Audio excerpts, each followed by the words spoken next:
अमरावतीच्या अंजनगाव सुर्जी येथील चिंचोली रहिमापूर गावातील एक असं लग्न ज्यामुळे सगळीकडे चर्चेचा विषय बनला आहे। लग्न करणं हे आपल्याकडे पवित्र बंधन मानलं जातं। एक लग्न करून आपल्या जोडीदारासोबत आयुष्य घालवण्याचा निर्णय अनेक जोडपे घेतात, पण काही जणांचे साथीदार आपल्या जोडीदाराला सोडून जातात।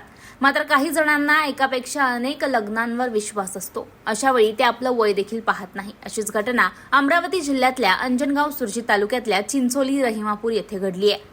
येथील कुटुंब प्रमुख विठ्ठल खंडारे यांनी वयाच्या 84व्या वर्षी एका 65 वर्षीय आजीबाई सोबत तिसरं लग्न केलं आहे।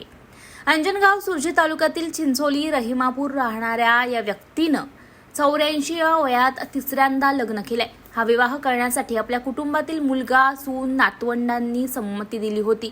आता या वयस्कर माणसाच्या या कारनाम्यामुळे आता या कुटुंबाची खूप चर्चा तालुक्यासह जिल्ह्यात होताना पाहायला मिळत आहे।